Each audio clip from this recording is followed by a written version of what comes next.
الحمد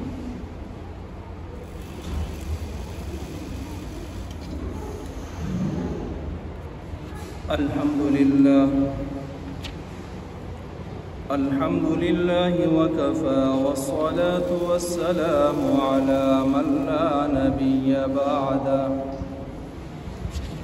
وعلى آله وأصحابه الذين أوفوا عهده وعلى من تبعهم بإحسان إلى يوم القيامة. أما بعد فأعوذ بالله من الشيطان الرجيم. بسم الله الرحمن الرحيم.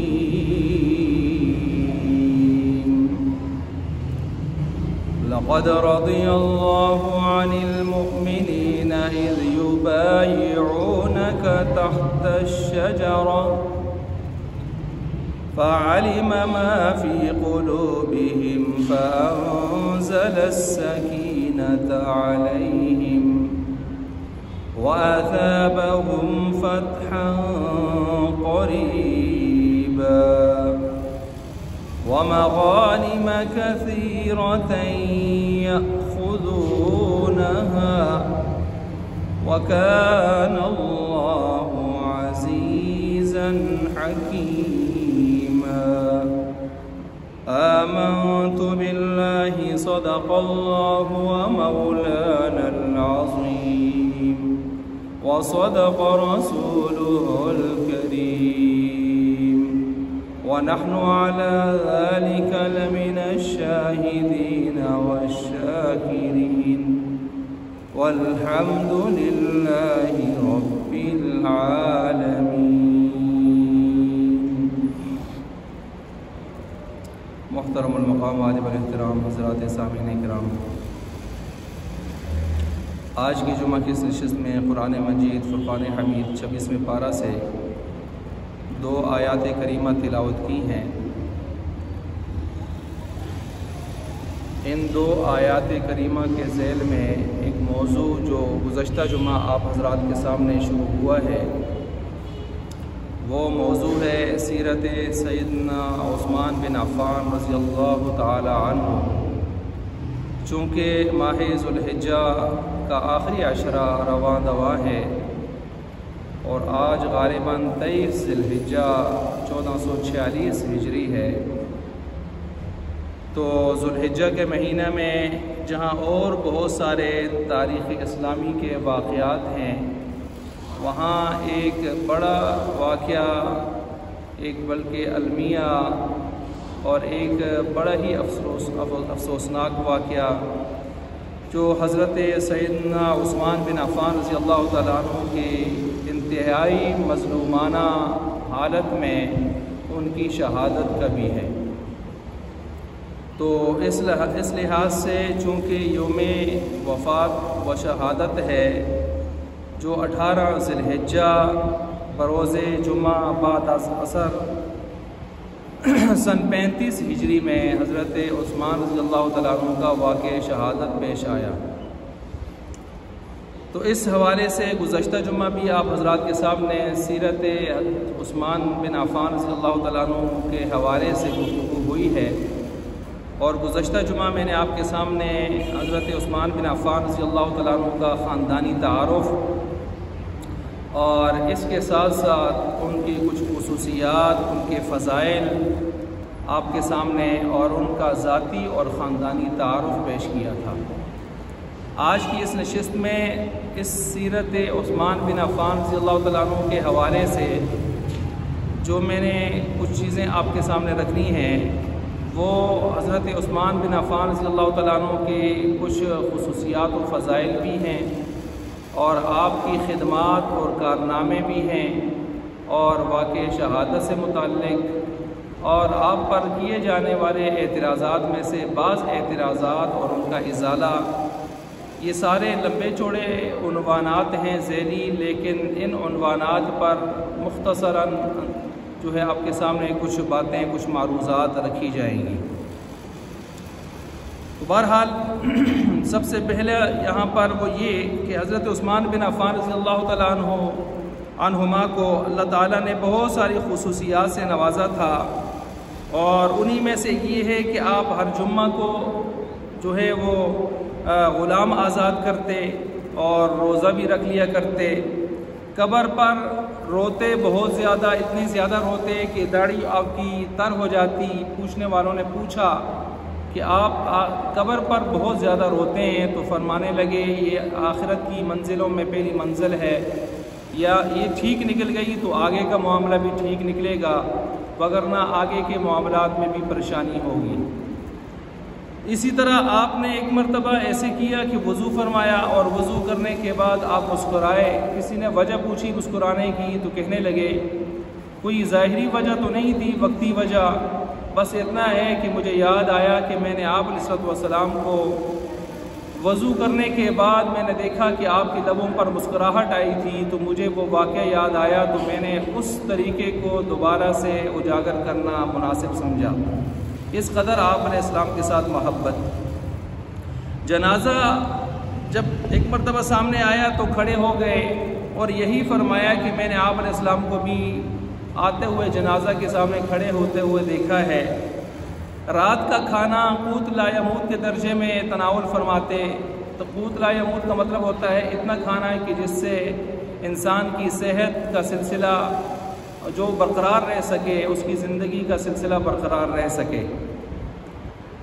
آپ علیہ السلام کے جو بہت سارے کاتبین ہیں جن کو وحی لکھنے کا شرف حاصل ہوا ہے، ان میں ایک نام حضرت عثمان بن عفان رضی اللہ تعالیٰ عنہ کا بھی ہے، اور یہ بعد کے کاتبین میں سے ہی نہیں ہے کہ بلکہ اولین کاتبین میں سے ہیں، اور کاتبین میں آپ کا نمبر تیسرا نمبر آپ کا شمار کیا جاتا ہے کہ تیسرے نمبر پر آپ کاتب وحی تھے۔ زمانے جاہلیت میں بھی کبھی انہوں نے شراب نہیں پی، کبھی انہوں نے غیر اخلاقی حرکت نہیں کی، کبھی بدکاری یا فراڈ یہ چیزیں یا شرم و حیا کے خلاف کوئی کام اپنے اس دور میں بھی، یعنی شروع سے ہی زمانہ جہالت سے ہی یہ چیزیں منفی جو صفات ہیں، عادات ہیں، اطوار ہیں، ان سے آپ بالکل کنارہ پر تھے۔ نہ شراب کے قریب گئے، نہ بدکاری کے، نہ کسی اور بے حیائی کے، بلکہ شرم و حیا جس طرح اسلام میں آپ پر غالب تھا، تو اسلام لانے سے پہلے جو دور جاہلیت چل رہا تھا، اسی طرح فطری طور پر شروع سے ہی، بچپن سے ہی شرم و حیا آپ پر بہت زیادہ غالب تھا۔ شرافت اور مروت اور اخلاقیات کی جو ہے آپ کے اندر گویا یہ چیزیں، یہ صفات کوٹ کے بھری ہوئی تھیں۔ آپ ہی وہ شخصیت ہیں کہ جب ایک مرتبہ آپ علیہ السلام کو یہ خبر ملی کہ ایک شخص کا جنازہ لایا گیا ہے، لیکن اس کے دل میں حضرت عثمان بن عفان رضی اللہ تعالیٰ عنہ کا بغض تھا، تو آپ علیہ السلام نے یہ جنازہ نہیں پڑھایا، اور اس کی وجہ آپ علیہ السلام نے جو ارشاد فرمائی وہ بھی حدیث کے اندر موجود ہے، اور جامع ترمذی میں روایت موجود ہے، اِنَّهُ كَانَ يُبْغِضُ عُثْمَانَ، کہ میں اس کا جنازہ اس لیے نہیں پڑھاتا کہ اس کے دل میں حضرت عثمان بن عفان کا بغض تھا، تو جس کے سینے میں عثمان کا بغض ہو وہ اس لائق نہیں ہے کہ رسول خدا صلی اللہ علیہ وسلم اس کا جنازہ پڑھائیں۔ تو گویا آپ علیہ السلام اس اپنے عمل سے بتا رہے ہیں، اس اپنی حدیث سے، روایت سے بتا رہے ہیں، فرمان سے، کہ عثمان بن عفان کا سینے میں بغض ہونا یہ بہت خطرناک معاملہ ہے، اور بغض کے الٹ یعنی ان کی محبت اور عقیدت دل میں ہونا یہ ایمان کی علامت ہے۔ تو جس طرح حضرت علی علیہ السلام کے حوالے سے فرمایا من کنت مولاہ فہذا علی مولاہ، جس کا میں دوست ہوں علی اس کے دوست ہیں، تو اگر علی کی دوستی کا دم بھرنے کا حکم مومنین کو دیا ہے، تو یہاں عثمان بن عفان کے ساتھ بغض رکھنے والے کا جنازہ نہ پڑھا کر آپ علیہ السلام نے عملی طور پر یہ درس دیا ہے کہ جو عثمان بن عفان سے بغض رکھے وہ اس قابل نہیں ہے کہ اس کا جنازہ پڑھا جائے، وہ اس قابل نہیں ہے کہ اس کے ساتھ ہمدردی کی جائے، وہ اس قابل نہیں ہے کہ اس کی گویا تعزیت کی جائے، اس بدبخت کے ساتھ لمبے چوڑے رابطے رکھے جائیں، دوستیاں نبھائی جائیں، یہ قطعاً اس کے قابل نہیں ہے۔ اسی طرح عثمان بن عفان کے بہت سارے کارناموں میں سے یہ بھی ہے، ان کی خصوصیات اور کارناموں میں سے، کہ ان سے پہلے حضرت عمر فاروق اعظم رضی اللہ تعالیٰ عنہ کا چونکہ دور خلافت گزرا تھا، ان کے دور میں بڑی فتوحات ہوئی تھیں، یعنی یوں سمجھیں کہ 11 لاکھ مربع میل جو صدیق اکبر رضی اللہ عنہ کے دور میں تھا، اس 11 کے ساتھ 11 جمع کر کے 22 لاکھ مربع میل اسلام کی جولی میں ڈالا تھا انہوں نے۔ ان 11 لاکھ مربع میل کو جو حضرت عمر رضی اللہ عنہ اپنے دور میں فتح کیے تھے، انہی میں 7 لاکھ مربع میل باقاعدہ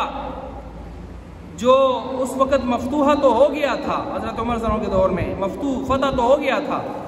لیکن باقاعدہ مقبوضہ نہیں ہوا تھا، یعنی باقاعدہ وہاں پر نظام سلطنت کو ایکٹیو نہیں کروایا گیا تھا۔ تو حضرت عثمان بن عفان صلی اللہ علیہ وسلم نے اپنے دور میں ان 7 لاکھ مربع میل پر بھی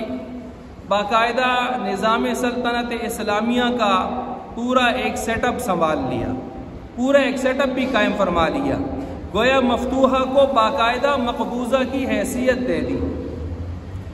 اور اس کو اسلام کے ماتحت کر کے اسلام کے عمال اور گورنرز اس کے اوپر باقاعدہ مقرر کر دیے، اور اسلامی نظام کا باقاعدہ اجرا کر دیا۔ صرف یہی نہیں، بلکہ انہوں نے حضرت فاروق اعظم نے اگر 22 لاکھ مربع میل چھوڑا تھا اپنی شہادت کے وقت، تو انہوں نے 22 جمع 22 44 لاکھ مربع میل اسلام کی جولی میں ڈالا۔ حضرت عثمان بن عفان کے اپنے دور کی ذاتی فتوحات 22 لاکھ مربع میل ہیں، اور 22 پہلے سے ہیں، تو 22 جمع 22، اور 22 جمع 22 جب ہو جاتا ہے تو 44 لاکھ مربع میل، یہ دنیا کے خشکی کے حصے میں سے یہ 1/3 سے بڑا حصہ ہے، یعنی اگر آپ پوری دنیا کا جو خشکی کا حصہ ہے اس کے 3 حصے کریں تو تیسرے حصے سے بڑا حصہ عثمان بن عفان نے فتح کر کے اسلام کی جولی میں ڈالا ہے۔ دنیا کا تیسرا بڑا حصہ 1,20,00,000 مربع میل پوری دنیا کے خشکی کا حصہ ہے۔ اچھا، اسی طرح، اور میں نے پچھلے جمعہ عرض کیا تھا کہ یہ بھی بنو امیہ کے ہیں عثمان بن عفان، اور بنو امیہ کے دوسرے جو چشم و چراغ ہیں سیدنا معاویہ بن ابی سفیان رضی اللہ تعالیٰ عنہ، انہوں نے تو اپنے دور میں 64,60,000 مربع میل اسلام کا جھنڈا اس پر لہرا دیا، 56 صوبے بنائے، اور دمشق اور شام میں دارالخلافہ بنا کے وہاں سے جامع مسجد سے اعلان کیا کہ آدھی سے زائد دنیا فتح ہو چکی ہے، آدھی دنیا بنتی ہے 60 لاکھ مربع میل خشکی کا حصہ، اور انہوں نے 64 لاکھ مربع میل پر اسلام کا جھنڈا لہرایا، 64,60,000 مربع میل پر۔ اور ایسے نہیں ہے کہ صرف نام کا جھنڈا لہرا دیا، باقی کام کچھ اور ہو رہے تھے۔ جس طرح آج ہمارا 4 صوبوں کا ملک ہے، آزاد کشمیر ملا دیں، بلتستان ملا دیں، اور اتنا مختصر سا خطہ ہے، اور اس کا نظام سنبھالنے کے لیے کئی سینکڑوں ادارے ہمارے پاس، ایک چھوٹا سا ضلع سنبھالنے کے لیے ہمارے پاس 16 ادارے ہوتے ہیں، 16 ادارے کم از کم، لیکن 16 ادارے ہو کر بھی چھوٹا سا ضلع نہیں سنبھالا جاتا۔ اور پورے ملک میں کتنے ادارے ہیں؟ سینکڑوں ادارے، لیکن ملک نہیں سنبھالا جا رہا ہوتا۔ لیکن وہ آدھی سے زائد دنیا فتح کر کے امیر معاویہ رضی اللہ تعالیٰ عنہ اعلان کرتے ہیں کہ جیولرز اپنی دکانیں کھول کے مسجد جایا کریں۔ میں دیکھتا ہوں کون سی ایسی ماں ہے جس نے کوئی ایسا بچہ جانا ہے جو کسی کے مال کی طرف میلی آنکھ سے بھی دیکھتا ہے۔ ایسی حکومتیں اور ایسی امن والی بے خوفی والی حکومتیں، سلامتی والی حکومتیں کہ اپنی دکانیں کھول کے جائیں۔ میں دیکھتا ہوں کون ہے کو کسی کے مال کی طرف میری نظر سے بھی دیکھتا ہے، چورانا تو دور کی بات۔ اور یہاں ہم سینکڑوں ٹیکسز دیتے ہیں حکومت کو۔ ہماری حکومتوں کا حال یہ ہے، چھوٹی چھوٹی خطوں پر حکومتیں ہیں اور سینکڑوں ٹیکسز عوام سے وصول کرتی ہیں، اور کہتی کیا ہے، رات کو 4 تالے لگا کے جاؤ، ہم ذمہ دار نہیں، رات کو بھی 4 تالے لگا کے جاؤ، اور چوکیدار بھی اپنے جیب سے رکھو، اور جب خدا نخواستہ کوئی واردات ہو جائے تو پھر ایف آئی آر بھی اتنی جلدی نہیں کٹے گی۔ یہ ہماری حکومتوں کا حال ہے، لیکن ذرا ان کی حکومتوں کا حال بھی دیکھ لیں جن کو قرآن کریم نے بیان کیا، وعد اللہ الذین آمنوا منکم وعملوا الصالحات لَيَسْتَخْلِفَنَّ فِي الْأَرْضِ كَمَا اسْتَخْلَفَ الَّذِينَ مِنْ قَبْلِهِمْ وَلَيُمَكِّنَنَّ لَهُمْ دِينَهُمُ الَّذِي ارْتَضَىٰ لَهُمْ وَلَيُبَدِّلَنَّهُمْ مِنْ بَعْدِ خَوْفِهِمْ أَمْنًا۔ اللہ نے ایسی خلافتیں ان کو عطا فرمائی تھیں کہ سارا خوف ختم، ساری بدامنیاں ختم، سارے انتشار فتنے ختم، امن ہی امن، سلامتی ہی سلامتی۔ اور یہ صرف اسلام والوں کو اور اسلام کے ماننے والوں کو اور اسلام کی گرویداؤں کو، شیدائیوں کو اور اسلام کی تعلیمات پر عمل کرنے والوں کو ہی یہ ساری چیزیں حاصل ہو سکتی ہیں۔ تو بہرحال میں عرض کر رہا تھا کہ حضرت معاویہ بن ابی سفیان رضی اللہ تعالیٰ عنہ کے دور میں 64,60,000 مربع میل پر اسلام کا جھنڈا لہرا دیا گیا۔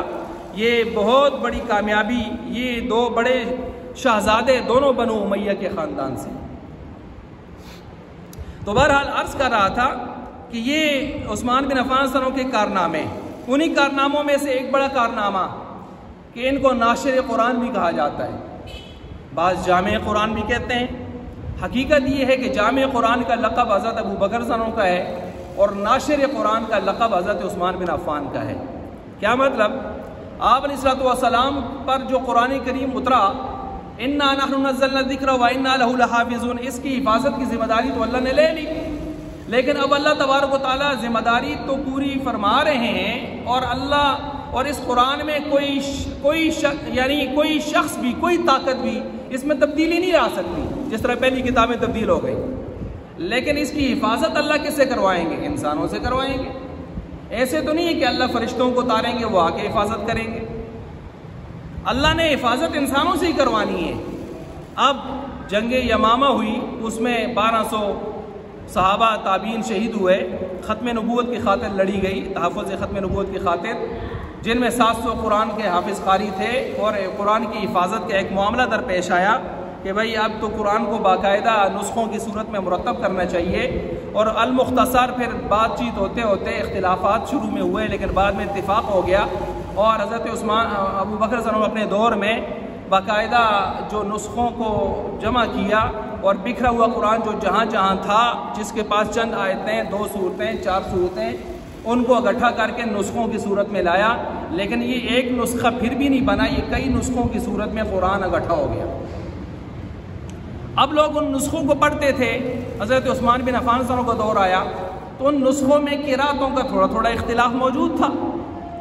اب جب قراتوں کا اختلاف موجود تھا تو کوئی ایک قرات پڑھ لیتا، کوئی دوسرا پڑھ لیتا،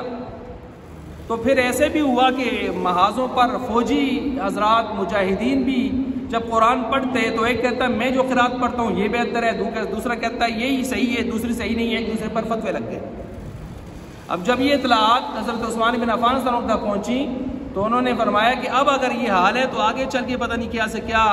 بن جائے گا، تو مناسب معلوم ہوتا ہے کہ امت کو ایک قرات کے اوپر اکٹھا کر لیا جائے، ایک نسخے کے اوپر اکٹھا کر لیا جائے۔ چنانچہ پھر ان سارے نسخوں کو اکٹھا کر کے جو ایک نسخہ تیار کیا گیا جس کا نام مصحف عثمانی ہے، جو آج ہمارے الماریوں میں رکھا ہوا ہے، ہمارے گھروں میں رکھا ہوا ہے، ہم پڑھتے پڑھاتے ہیں، اس نسخے کا نام ہے مصحف عثمانی،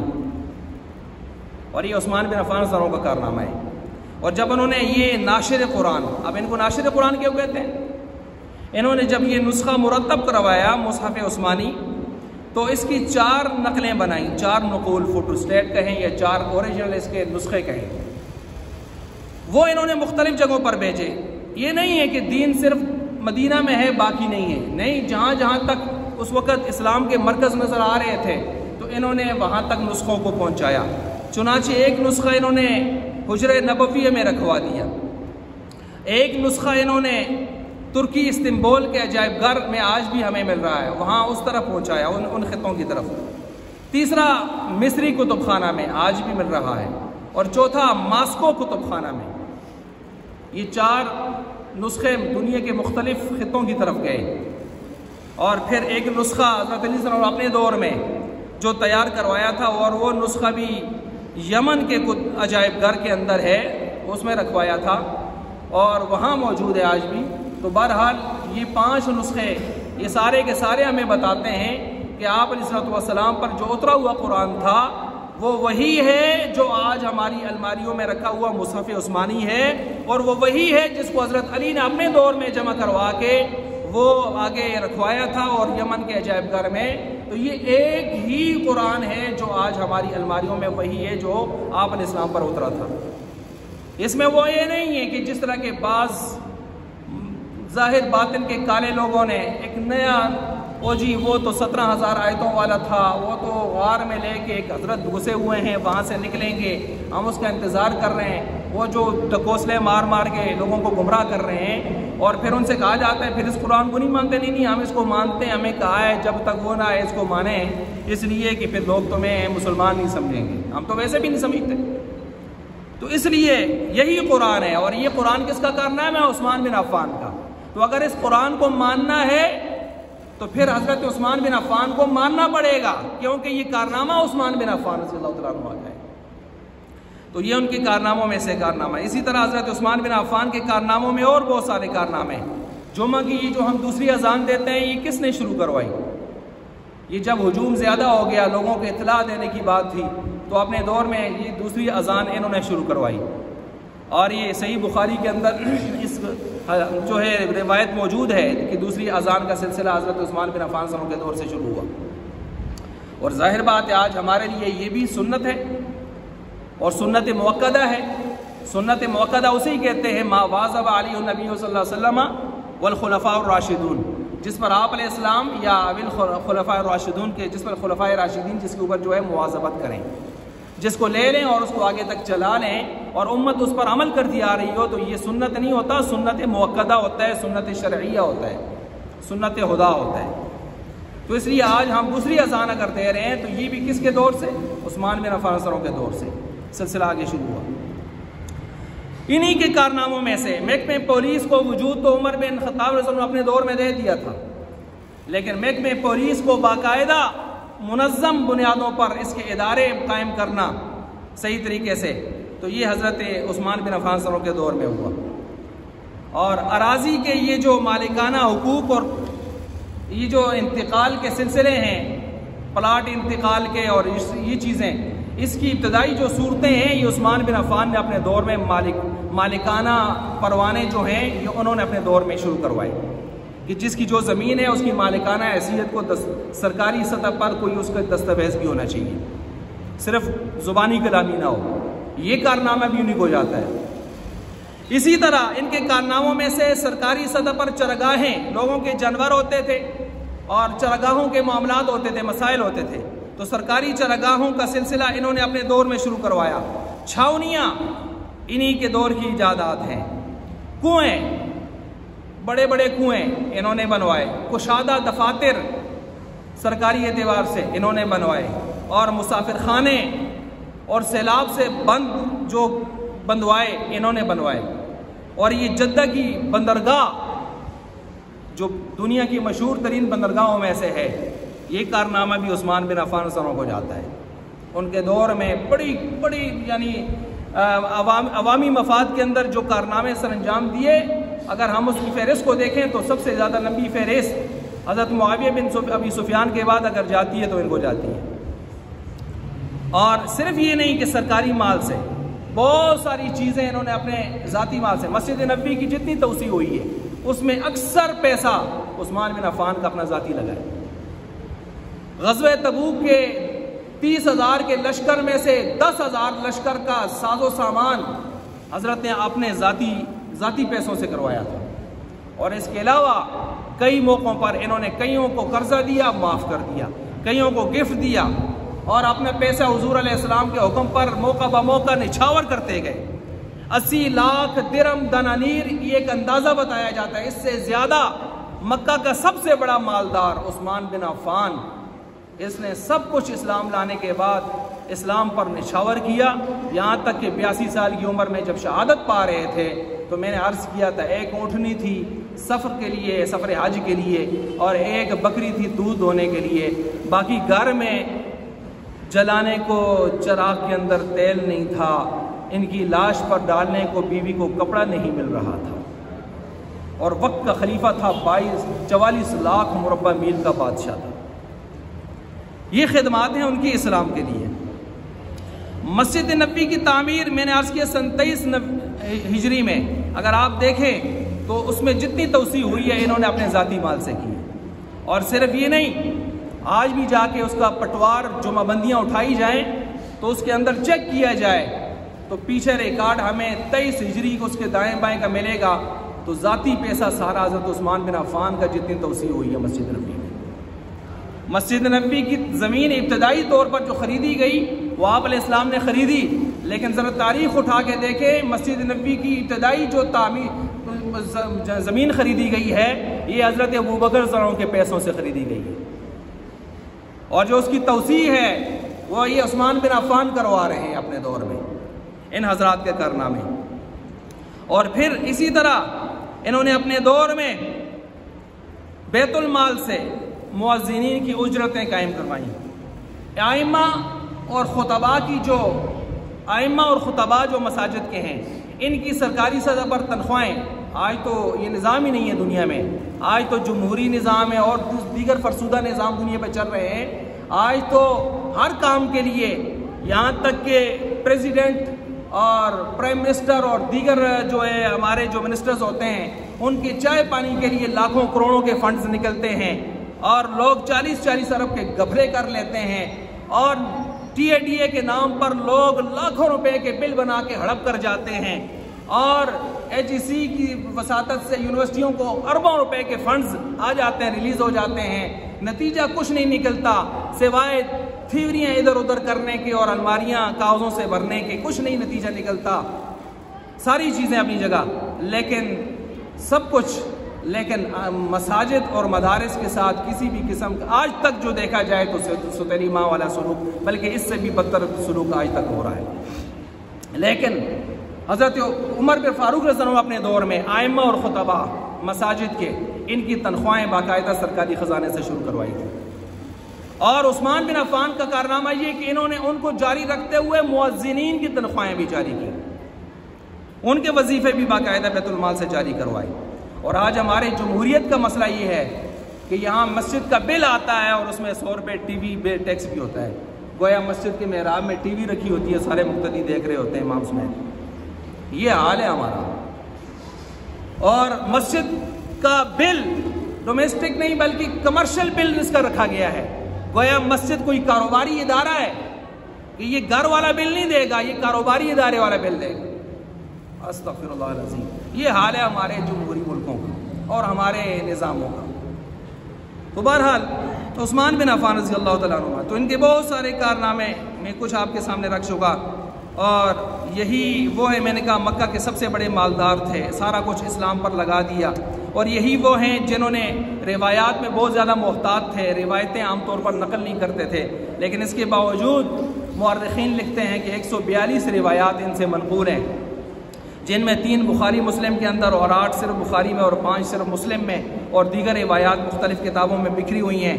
اور انہی میں سے ایک روایت ان سے یہ بھی ہے کہ کوئی بھی مسلمان حلال کا اگر بنیادی ضروریات وہ حاصل کرتا ہے، روٹی کپڑا مکان، بنیادی ضروریات حلال کی ہوں تو اس کا حساب نہیں ہوگا، کیونکہ اس کی بنیادی ضروریات ہیں اور حلال کے ہیں، تو اس کا حساب کیا ہوگا اس پر. اچھا، اسی طرح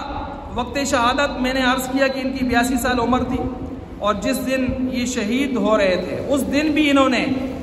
20 غلام کہتے ہیں آزاد کیے، سارا مال اللہ کے راستے میں لوٹا دیا تھا، ایک اونٹ اور ایک بکری کے سوا کچھ رہتا نہیں تھا. اور یہی وہ ہیں جنہوں نے حضرت عمر صلی اللہ علیہ وسلم کی جو تقسیم تھی اس کو باقی رکھ کر انہوں نے اپنی سلطنت کے 8 بڑے صوبے بنائے تھے. حضرت معاویہ بن ابی سفیان نے 56 صوبے بنائے تھے، اور دارالخلافہ شام و دمشق کو بنایا تھا. انہوں نے مدینہ میں ہی رہتے ہوئے جو انہوں نے بڑے بڑے صوبے بنائے ہیں، مکہ اور مدینہ، شام، جزیرہ عراق، بصرہ، کوفہ، مصر، فلسطین، انہوں نے جو ہے وہ اس وقت صوبے بنائے. اور یہی وہ ہیں جنہوں نے سب سے پہلے اول بحری بیڑا اسلام کو دیا. مسلمان خشکی کی لڑائیاں لڑتے تھے، بحری لڑائیاں لڑنا مسلمانوں کے بس میں اس وقت تک نہیں تھا، کیوں؟ اس کے لیے جہاز چاہیے، اس کے لیے کشتیاں چاہیے، اس کے لیے بحری بیڑا چاہیے، تو یہ چیزیں نہیں تھیں. اب یہ سلسلہ کیسے شروع ہو؟ معاویہ بن ابی سفیان رضی اللہ عنہ کو یہ سحر آ جاتا ہے، انہوں نے چونکہ بڑے پلاننگ والے انسان تھے، اور معاویہ بن ابی سفیان کے بارے میں صحابہ کا اپنا تجزیہ بھی یہ ہے کہ سیاست میں یہ لاسانی ہے، جہاں سیاسی تدبر اور ان کا سوچ، جہاں تک فکر ان کی جاتی تھی وہاں تک بڑوں کی فکر نہیں جاتی تھی۔ انہوں نے حضرت عمر رضی اللہ عنہ کے دور میں بھی کوشش کی کہ باہری بیڑا کا سلسلہ کیا جائے، لیکن اجازت نہ ملی کہ اس میں بڑی رسک لینا ہے، جانیں جا سکتی ہیں، مسائل ہو سکتے ہیں، اخراجات ہیں اور بہت سارے مسائل ہیں، لیکن عثمان بن عفان رضی اللہ عنہ کو قائل کر لیا تھا، اور پھر بڑے بڑے جنگلات کاٹ کے انہوں نے جو باہری بیڑا بنایا تھا، اور اس باہری بیڑے کے ذریعے سے پھر بعد میں جو ہے غزوہ قسطنطنیہ اور بڑے بڑے جو غزوے لڑے گئے، باہری غزوے لڑے گئے، وہ پھر انہی کے مرہون منت ہیں، انہی عثمان بن عفان اور معاویہ بن ابو سفیان۔ اس لیے ان کی فتوحات سب سے زیادہ ہیں کہ آدھی سے زائد دنیا انہوں نے فتح کر کے اسلام کی جوری میں ڈالی، 64,60,000 مربع میل۔ یہی عثمان بن عفان ہیں جنہوں نے 10 دن کم 12 سال دور خلافت ہے، اور 22 جمع 22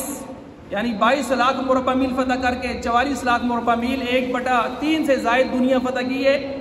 اور یہی وہ ہیں جن کے دور میں اگر ہم دیکھیں تو اسلامی سلطنت سندھ، کابل، یورپ، سرحدوں مختلف جگہوں سے گزرتی ہوئی کہاں سے کہاں ان کی سلطنت جو ہے جا کے پہنچتی ہے۔ بڑے ان کی فتوحات ہیں، اور دنیا کے مختلف خطوں پر انہوں نے فتوحات فرمائی ہیں، اور یہی وہ ہیں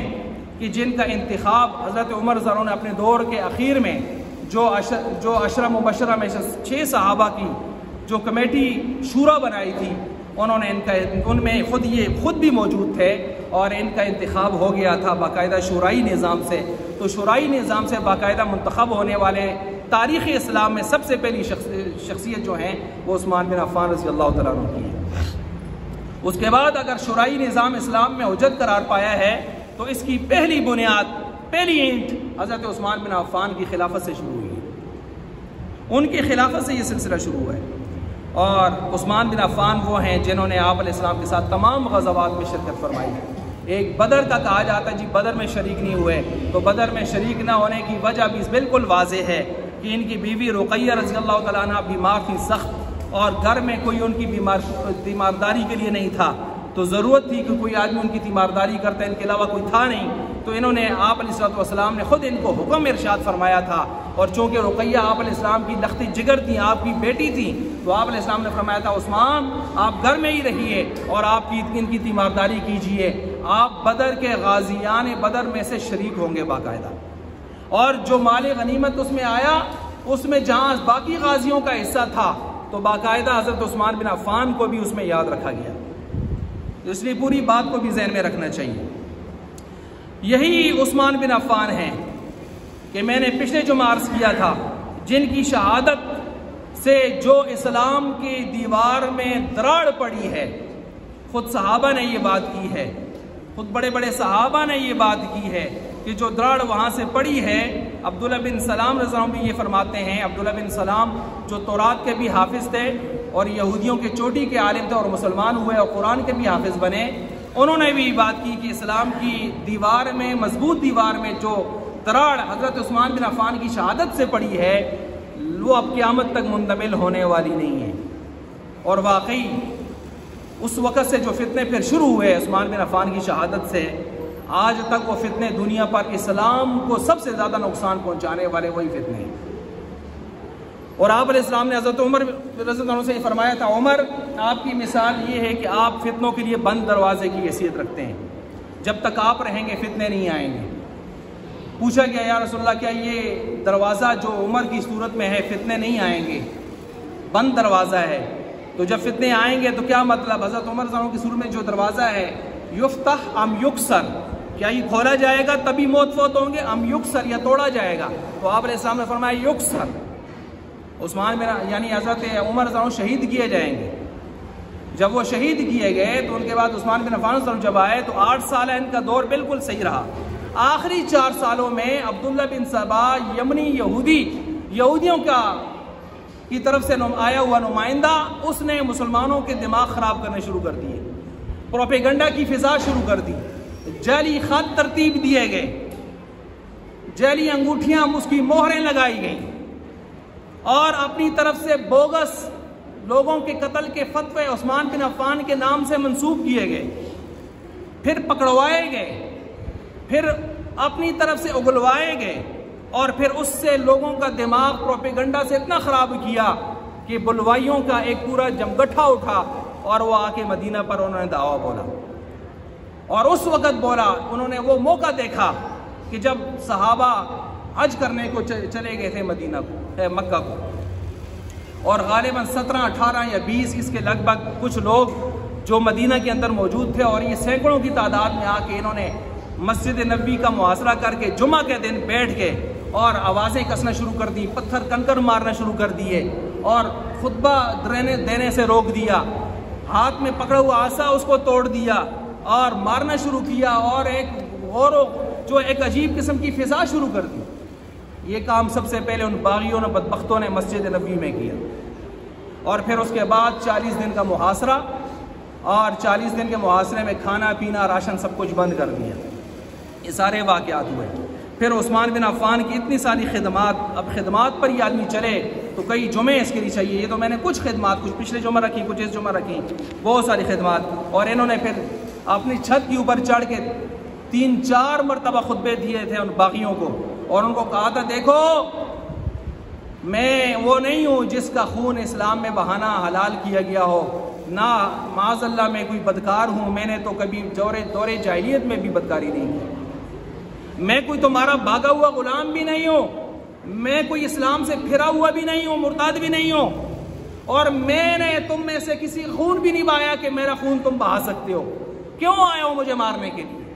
اور تم نے مجھ پر اس بیر روما، بیر عثمان کا پانی بند کر دیا ہے جس کو میں نے آپ علیہ السلام کے حکم پر 4000 درہم دینار یہودیوں کی منہ مانگی قیمت دے کر خرید کر اسلام والوں کے لیے وقف کیا تھا، بدبختوں اسی کا پانی آج مجھ پر بند کر دیا۔